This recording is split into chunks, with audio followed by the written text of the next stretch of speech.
안녕하세요, 여러분. 오늘의 옛글 속 인생 수업은 논어에 나오는 아주 짧은 한 구절입니다.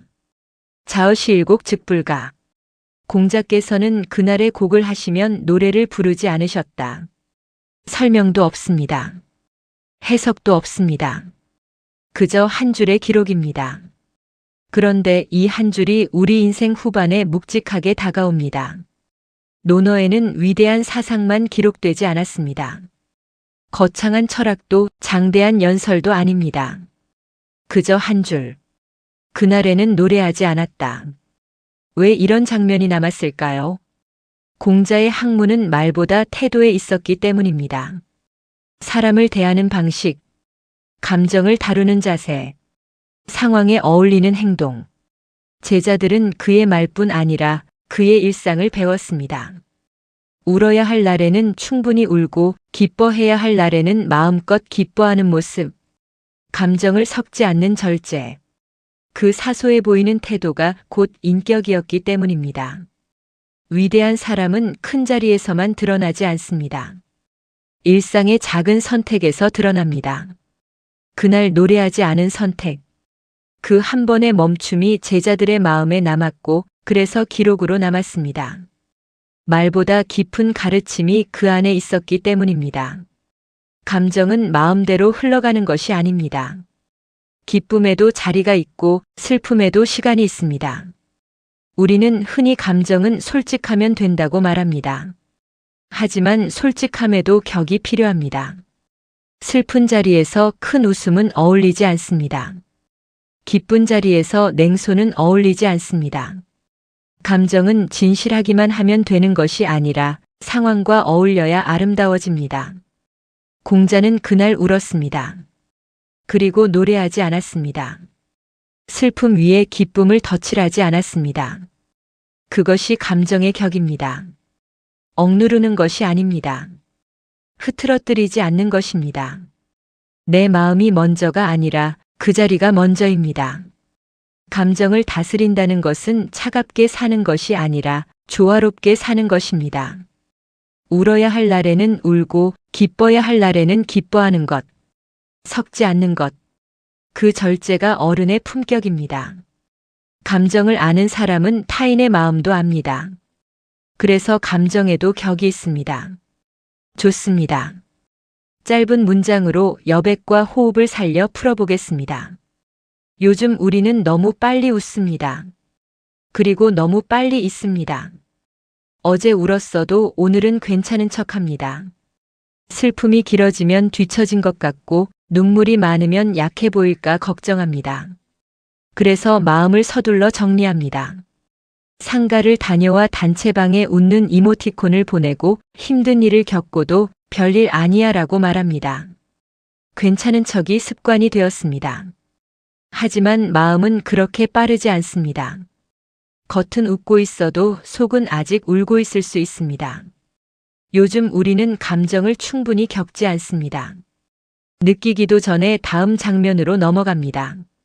슬픔은 건너뛰고 기쁨은 과장하고 분노는 즉각적으로 쏟아냅니다. 균형이 흔들렸습니다. 공자의 한 줄이 그래서 더 묵직합니다. 울던 날에는 노래하지 않는다. 지금 우리는 울 날에도 억지로 노래하고 있지는 않은지 잠시 스스로에게 묻게 됩니다. 친구의 붙인 상과 생일 축하라는 내용으로 예화를 들려드리겠습니다. 어느 모임에서 있었던 일입니다. 오랜 친구의 붙인 상이 있었습니다. 모두가 장례식장에 가서 조문을 했습니다. 그런데 그 다음 날은 모임 회장의 환갑이었습니다. 단체방에는 축하 메시지가 이어졌습니다. 그때 한 사람이 말했습니다. 어제 상이 있었는데 이렇게 축하 분위기가 맞나요? 분위기가 잠시 무거워졌습니다. 사실 틀린 말도 아닙니다.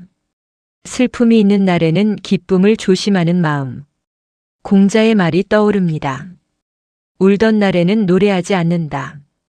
이 말은 기쁨을 금하라는 뜻이 아닙니다. 마음의 질서를 세우라는 뜻입니다. 슬픔이 먼저라면 그 마음을 충분히 존중해 주는 것. 그것이 격입니다.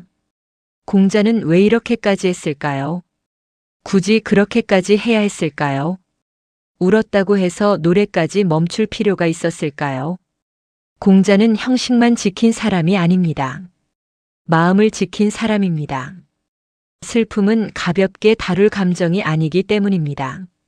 누군가를 잃는다는 것, 그 존재를 떠나보내는 것, 그 무게를 알았기 때문입니다. 그래서 그날의 마음을 다른 감정으로 덮지 않았습니다. 억지로 밝아지지 않았습니다. 슬픔을 끝까지 존중했습니다. 그것이 사람에 대한 예의였고 자기 마음에 대한 예의였습니다. 공자는 감정을 잘라내지 않았습니다. 흐트러뜨리지도 않았습니다. 그저 그날에 어울리는 태도를 선택했습니다. 그래서 그는 어른이었습니다. 50대, 60대가 되면 상가에 갈 일이 많아집니다. 부모를 보내고 친구를 보내고 선배를 보냅니다. 젊을 때는 남의 일이었습니다. 이제는 남의 일이 아닙니다. 그래서 슬픔의 무게를 압니다. 그리고 압니다. 그 자리에서 가볍게 웃는 말 한마디가 얼마나 거슬리는지도. 공자의 이 한 줄은 우리 나이에 더 절실합니다. 아내를 잃은 남편이라는 내용으로 예화를 하나 더 전해드리겠습니다. 한 남편이 있었습니다. 40년을 함께한 아내를 먼저 보냈습니다. 장례가 끝난 지 며칠 후 지인이 찾아왔습니다. 형님, 이제 마음 추스르시고 좋은 데도 좀 다니세요. 그 말이 틀린 것은 아닙니다. 하지만 그 남편은 조용히 말했습니다. 아직은 노래가 안 나오네. 그는 일부러 밝은 모임에 나가지 않았습니다. 마음이 준비되지 않았기 때문입니다. 그것이 나약함일까요? 아닙니다. 자기 마음을 존중하는 태도입니다. 공자가 말한 바로 그 모습입니다. 슬픔을 빨리 끝내려 하지 마십시오. 눈물을 서둘러 닦지 않아도 됩니다. 슬픔은 지워야 할 감정이 아닙니다.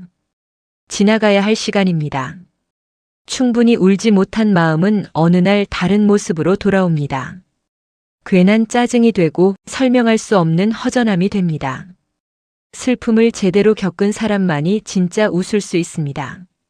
상실을 알아야 소중함을 압니다. 아픔을 통과해야 감사의 깊이도 생깁니다. 기쁨은 슬픔을 건너온 사람에게 더 맑게 다가옵니다. 그래서 울 날에는 울어야 합니다. 그 시간은 약함이 아니라 깊어지는 과정입니다. 슬픔을 피하지 마십시오. 그 끝에 더 단단한 기쁨이 기다리고 있습니다. 기쁨은 좋은 감정입니다. 마음이 열리고 얼굴이 밝아집니다. 하지만 기쁨도 때와 자리가 있습니다. 누군가 울고 있는 자리에서 내 웃음이 너무 크면 상처가 됩니다. 내가 자랑하고 싶은 순간에도 누군가는 힘든 하루를 보내고 있을지 모릅니다. 기쁨은 나만의 것이 아닙니다. 함께 나눌 때 더 아름다워집니다. 그래서 조금 낮출 줄 아는 기쁨, 조금 기다릴 줄 아는 기쁨, 그것이 어른의 태도입니다. 공자는 울던 날에는 노래하지 않았습니다. 기쁨을 미룬 것이 아니라 상황을 존중한 것입니다. 기쁨에도 예의가 있습니다. 그 예의를 아는 사람이 사람을 지킵니다. 이 내용을 우리 일상에 적용해 보겠습니다. 아주 거창한 이야기가 아닙니다. 우리 하루의 이야기입니다. 친구가 힘든 일을 겪었습니다. 그날은 내 자랑을 조금 미룹니다. 동료가 상을 당했습니다. 그날은 밝은 농담을 아낍니다. 가족 중 누군가 마음이 무겁습니다. 그날은 괜한 웃음으로 덮지 않습니다. 단체방에서도 마찬가지입니다. 슬픔이 먼저라면 기쁨의 톤을 낮춥니다. 억지로 우울해질 필요는 없습니다. 다만 그 자리에 어울리는 마음을 고릅니다. 내 감정을 조금만 늦추는 것, 내 기쁨을 조금만 조절하는 것, 그 작은 배려가 관계를 지킵니다. 울 날에는 함께 울고 기쁠 날에는 진심으로 웃는 것, 그 경계를 아는 사람이 어른입니다.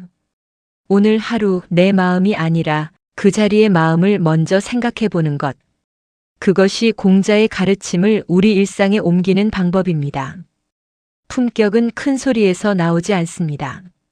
지위에서도 돈에서도 나오지 않습니다. 품격은 어울림에서 나옵니다.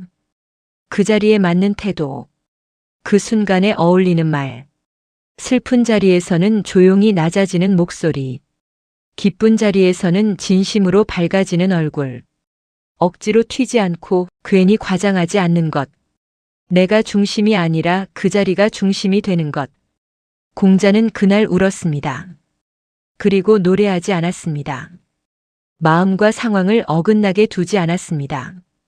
진짜 어른은 눈에 띄지 않아도 자리를 편안하게 만듭니다. 그 자연스러운 조화. 그것이 진짜 품격입니다. 오늘 혹시 마음이 무거운 분이 계십니까? 억지로 밝아지지 않아도 됩니다. 오늘은 노래하지 않아도 됩니다. 그리고 누군가 울고 있다면 내 노래를 조금은 낮춰봅시다. 공자의 이 한 줄은 삶의 기술이 아니라 마음의 격을 가르칩니다. 울던 날에는 노래하지 않는다. 이 단순한 문장 속에 인생의 깊이가 담겨 있습니다. 슬픔을 존중하는 사람은 기쁨도 존중합니다. 감정을 아는 사람은 사람을 압니다. 오늘 하루 누군가의 마음에 조용히 맞춰보는 하루가 되시길 바랍니다. 이상으로 오늘의 옛글 속 인생 수업을 마치겠습니다. 끝까지 시청해 주셔서 감사합니다. 다음 시간에 또 만나요.